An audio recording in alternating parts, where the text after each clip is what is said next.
اجلاس میں محکمہ تحفظ ماحولیات کے حکام نے مصنوعی بارش برسانے کے لیے کلاؤڈ سیڈنگ، کلاؤڈ آئونائزیشن کے طریقہ کار پر بھی بریفنگ دی۔ بریفنگ میں کہا گیا ہے کہ کلاؤڈ سیڈنگ کے لیے پہلا ٹرائل 4 سے 6 ہفتے میں متوقع ہے۔ ہوائی جہاز استعمال کرتے ہوئے کیمیائی عمل کے ذریعے کلاؤڈ سیڈنگ کا زیادہ انحصار موسمی حالات بادلوں کی تشکیل پر ہے۔ کلاؤڈ آئونائزیشن کے لیے دبئی کی کمپنی سے MOU آخری مراحل میں ہے۔ دوران بریفنگ مزید کہا گیا ہے کہ اگلے 6 ہفتوں میں دبئی کی کمپنی کی جانب سے فراہم کردہ 5 سسٹمز کے ذریعے لاہور میں منتخب جگہوں پر کلاؤڈ آئونائزیشن کا تجربہ کیا جائے گا۔ لاہور میں اسموگ ریڈکشن ٹاورز کی تنصیب کے لیے ماہرین کی ٹیم اگلے ماہ چین جائے گی۔ منصوبوں کی نگرانی کے لیے محکمہ تحفظ ماحولیات میں مانیٹرنگ سیل قائم کیا جا رہا ہے۔ ٹیکس نیٹ بڑھانے کے معاملات پر مشاورت کے لیے IMF کے ماہرین کی ٹیم پاکستانی حکام سے مذاکرات کے لیے اسلام آباد پہنچ گئی۔ ذرائع کے مطابق IMF ٹیم وزارت خزانہ کے عہدیداران سے ملاقاتیں کرے گی۔ IMF کے ماہرین فیڈرل بورڈ آف ریونیو کے حکام سے بھی ملاقاتیں کریں گے۔ ذرائع کا بتانا ہے کہ IMF ماہرین ٹیکس ریونیو اور ٹیکس نیٹ بڑھانے کے لیے مشاورت کریں گے۔ تکنیکی ماہرین کا وفد پاکستانی حکام سے تقریباً 1 ہفتہ ٹیکس پالیسی پر مشاورت کرے گا۔ ذرائع کا کہنا ہے کہ FPR اور IMF تکنیکی وفد ٹیکس پالیسی میں ترامیم کے لیے اقدامات کریں گے۔ ٹیکس پالیسی میں ترامیم کا مقصد ٹیکس نیٹ کو وسیع کرنا ہے۔ FPR ذرائع کے مطابق ماہرین کی مشاورت کا مقصد زیادہ ٹیکس اکٹھا کرنا ہوگا۔ ریٹیلرز کے لیے اسکیم کا بنیادی ڈھانچہ بھی تکنیکی وفد کے ساتھ مل کر بنایا جائے گا۔ ذرائع کا بتانا ہے کہ مزید 10 لاکھ لوگ ٹیکس نیٹ میں لا کر ٹیکس دہندگان کی تعداد 60 لاکھ تک پہنچائی جائے گی۔ تکنیکی وفد کے ساتھ مل کر ٹیکس پالیسی میں ترامیم تیار کی جائیں گی۔ تیار کی جانے والی ٹیکس ترامیم آئندہ بجٹ میں نافذ العمل ہوگی۔ ذرائع کے مطابق ٹیکس ٹو GDP کا تناسب 15% تک بڑھانے کے لیے ترامیم کا فیصلہ کیا جائے گا۔ IMF کی شراکت داری سے کمپلائنس امپروومنٹ پلان مارچ 2024 تک تیار کیا جائے گا۔ کمپلائنس امپروومنٹ پلان کے تحت رسک رجسٹرڈ رپورٹ اور ڈیش بورڈ تیار کر لیا گیا ہے۔ لاہور ہائی کورٹ نے نگراں وزیر اعظم انوار الحق کاکڑ کو عہدے سے ہٹانے کے لیے دائر درخواست کے قابل سماعت ہونے یا نہ ہونے پر فیصلہ محفوظ کر لیا۔ جسٹس شاہد بلال حسن نے نگراں وزیر اعظم کو عہدے سے ہٹانے کے لیے دائر درخواست پر سماعت کی۔ درخواست گزار کا کہنا تھا نگراں وزیر اعظم کی تقرری 90 روز مکمل ہونے کے بعد غیر مؤثر ہو چکی۔ آئینی طور پر انوار الحق کاکڑ نگراں وزیر اعظم نہیں رہے، لہٰذا عدالت نگراں وزیر اعظم کو عہدے سے ہٹانے کے احکامات جاری کرے۔ دوسری جانب وفاقی حکومت کے وکیل نے درخواست کو ناقابل سماعت قرار دینے کی استدعا کرتے ہوئے کہا کہ اس نوعیت کا معاملہ سپریم کورٹ میں زیر سماعت ہے۔ لاہور ہائی کورٹ نے فریقین کے دلائل سننے کے بعد درخواست کے قابل سماعت ہونے یا نہ ہونے پر فیصلہ محفوظ کر لیا۔ نیب کا کہنا ہے کہ چیمہ کے خلاف آمدن سے زائد اثاثوں کا نیب ریفرنس نہیں بنتا۔ ان کے تمام اثاثے ان کی آمدن سے مطابقت رکھتے ہیں۔ یہ بات آمدن سے زائد اثاثوں کے معاملے پر لاہور کی احتساب عدالت میں چیمہ کی بریت کی درخواست پر نیب کی جانب سے جمع کرائی گئی۔ رپورٹ میں کہا گیا ہے کہ چیمہ کے مبینہ بے نامی داروں نے اپنی ذاتی انکم سے پراپرٹیز بنائی۔ ان کے مبینہ بے نامی داروں کی پراپرٹیز کو چیمہ سے لنک نہیں کیا جا سکتا۔ نیب نے کہا ہے کہ رشتہ داروں کے اکاؤنٹس چیمہ کے بے نامی اکاؤنٹس نہیں۔ ری انویسٹیگیشن کے مطابق چیمہ کے کل آمدن 213 ملین اور اخراجات 131 ملین ہیں۔ رپورٹ میں کہا گیا ہے کہ چیمہ کے بنائے گئے اثاثے ان کی آمدن کے مطابق ہی ہیں۔ ری انویسٹیگیشن کے دوران چیمہ نے اپنی انکم اور منافع سے متعلق ریکارڈ نیب کو فراہم کیا۔ نیب کی رپورٹ میں مزید کہا گیا ہے کہ چیمہ کی جانب سے جمع کرائے گئے ریکارڈ کی تصدیق کی گئی۔ ان کا ریکارڈ درست ثابت ہوا۔ نیب نے احتساب عدالت سے چیمہ کی بریت کی درخواست پر قانون کے مطابق فیصلہ کرنے کی استدعا کی ہے۔ لاہور کی انسداد دہشت گردی کی عدالت نے مسلم لیگ نون کی ترجمان مریم اورنگزیب کو گرفتار کر کے پیش کرنے کا حکم دے دیا۔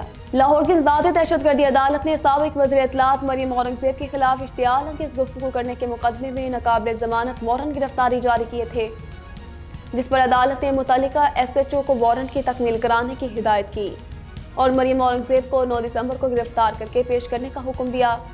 انسداد دہشت گردی عدالت کی جج امبر گل نے 25 نومبر کو مریم اورنگزیب کے ناقابل ضمانت وارنٹ گرفتاری جاری کیے تھے۔ پولیس نے مریم اورنگزیب اور جاوید لطیف سمیت دیگر کے خلاف اشتعال انگیز گفتگو کا مقدمہ درج کیا تھا۔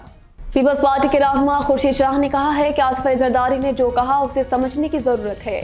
سکھر میں میڈیا سے گفتگو میں خورشید شاہ نے کہا ہے کہ بلاول بھٹو وزیر اعظم کے امیدوار ہیں۔ جو آصف علی زرداری نے کہا ہے اسے سمجھنے کی ضرورت ہے۔ فیصلہ CEC کرتی ہے۔ اگر آصف علی زرداری اعلان کر دیں گے تو طریقہ کار تبدیل ہو جائے گا۔ اس تناظر میں آصف علی زرداری نے ایسا کہا ہے کہ وہ امیدوار نہیں ہیں۔ انہوں نے کہا کہ میاں صاحب نے 2014 میں سلوگن دیا تھا، ووٹ کو عزت دو، کیا آپ دے رہے ہیں؟ آپ کے لوگ تو کہہ رہے ہیں کہ ہم اسٹیبلشمنٹ کے لوگ ہیں اور اسٹیبلشمنٹ ہمارے ساتھ ہے۔ یہ ووٹ کو عزت دو والا نہیں، پارٹی کا مسئلہ ہے۔ پی پی رہنما کا کہنا تھا کہ ہم نظریاتی سیاست کرتے ہیں اور ہمارے لیڈرز نے جو وعدے کیے وہ مکمل کیے ہیں۔ کوئی اور جماعت بتا دے کہ اس نے اپنے منشور پر عمل کیا ہو۔ خورشید شاہ نے مزید کہا کہ ایم کیو ایم اقتدار میں رہی، اب ووٹ کے لیے جا رہی ہے تو کچھ ڈرامہ تو کرے گی۔ کراچی ہمارا اور ہم کراچی کے ہیں۔ نہ خدا ہی ملا، نہ وصال سلم، نہ ادھر کے ہوئے نہ ادھر کے ہوئے۔ سابق گورنر چودھری سرور کے نون لیگ کے ساتھ مذاکرات میں پیش رفت نہ ہوئی، نواز شریف نے چودھری سرور کو لینے سے انکار کر دیا۔ قافلے کے چیف آرگنائزر چودھری سرور اپنے سیاسی مستقبل کے لیے ہاتھ پاؤں مار رہے ہیں۔ چودھری سرور نے مسلم لیگ نون میں شمولیت کے لیے مذاکرات کے لیے، تاہم نواز شریف نے انکار کر دیا کیونکہ 2014 میں عمران خان اور قادری کے ناکام دھرنے کے وقت وہ نون لیگ چھوڑ کر چلے گئے تھے۔ چودھری محمد سرور نے رواں سال مارچ میں قافلے میں شمولیت اختیار کی تھی اور انہیں پارٹی کا چیف آرگنائزر بنایا گیا تھا، لیکن وہ گزشتہ کئی ماہ سے اسکاٹ لینڈ میں مقیم ہے۔ انہوں نے مسلم لیگ کاف کے معاملات میں کوئی دلچسپی نہیں لی۔ دو قابل اعتماد ذرائع نے بتایا کہ گزشتہ 2 ہفتوں سے چودھری سرور اسکاٹ لینڈ سے براہ راست اور بالواسطہ طور پر پی ٹی آئی رہنماؤں سے رابطہ کر رہے ہیں اور پی ٹی آئی میں واپسی کے طریقوں پر تبادلہ خیال کر رہے ہیں۔ پی ٹی آئی کے ایک سینیٹر رہنما نے کہا ہے کہ چودھری سرور نے پارٹی رہنماؤں سے رابطہ کر کے دوبارہ شمولیت کی پیشکش کی تھی، لیکن پارٹی نے ابھی تک کوئی جواب نہیں دیا۔ سرکاری اسکیم کے تحت حج کے لیے درخواستوں کی وصولی شروع ہو گئی۔ وزارت مذہبی امور کے مطابق حج درخواستوں کے لیے 15 بینکوں کی خدمات حاصل کی گئی ہیں۔ حج درخواستیں 15 بینکوں میں جمع کروائی جا سکتی ہیں۔ وزارت مذہبی امور کا کہنا ہے کہ سرکاری اسکیم کے تحت حج درخواستوں کی وصولی 12 دسمبر تک جاری رہے گی۔ آئندہ سال 89,605 پاکستانی سرکاری اسکیم کے تحت فریضہ حج ادا کریں گے۔ خواتین پہلی مرتبہ محرم کے بغیر حج ادا کر سکیں گی۔ مقررہ تعداد سے زائد درخواستیں وصول ہونے کی صورت میں قرعہ اندازی کی جائے گی۔ وزارت مذہبی امور نے کہا ہے کہ اسپانسرشپ اسکیم کے تحت 25,000 کا کوٹہ مختص کیا گیا ہے۔ اسکیم کے تحت درخواستیں ڈالرز کے ہمراہ بیرون ملک سے جمع کرانی ہوں گی۔ اسپانسرشپ اسکیم کے تحت درخواست دہندہ یا ان کے عزیزوں رشتہ داروں قرعہ اندازی سے مستثنیٰ ہوں گے۔ دسمبر 2024 تک کارآمد شناختی کارڈ پر ہی درخواستیں جمع کروائی جا سکتی ہیں۔ بنگلہ دیش کرکٹ ٹیم کے کپتان شکیب الحسن نے الیکشن لڑنے کا اعلان کر دیا ہے۔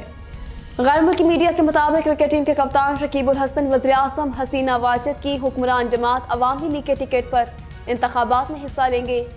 شکیب الحسن 7 جنوری کو ہونے والے انتخابات میں اپنے آبائی ضلع ماگواڑا کے حلقے سے الیکشن لڑیں گے۔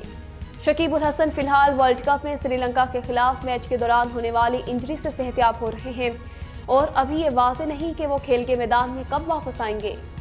شکیب الحسن سے قبل بنگلہ دیش کے سابق کپتان مشرفی مرتضیٰ گزشتہ انتخابات میں پارلیمنٹ کے رکن منتخب ہوئے تھے۔ حکمران جماعت نے بھی شکیب الحسن کے انتخابات لڑنے کی تصدیق کر دی ہے۔ قومی T20 ٹورنامنٹ میں پاکستانی بیٹر اعظم خان کو اپنے بیٹ پر فلسطین کا جھنڈا لگانا مہنگا پڑ گیا۔ اعظم خان پر میچ فیس کا 50% جرمانہ عائد کر دیا گیا۔ ذرائع PCB کا کہنا ہے کہ اعظم خان پر غیر منظور شدہ لوگوں کے استعمال پر کارروائی ہوئی۔ اعظم خان کو میچ ریفری نے بیٹ پر فلسطین کے جھنڈے کا اسٹیکر لگانے سے منع کیا تھا۔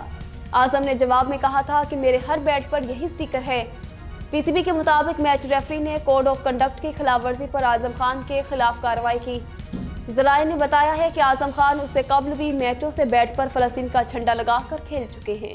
اسپین میں جاری ٹینس کے ڈیوس کپ مقابلوں میں اٹلی کے جانگ سینر نے شاندار کارکردگی کا مظاہرہ کرتے ہوئے ڈیوس کپ میں 47 سال بعد اٹلی کو چیمپئن بنا دیا ہے۔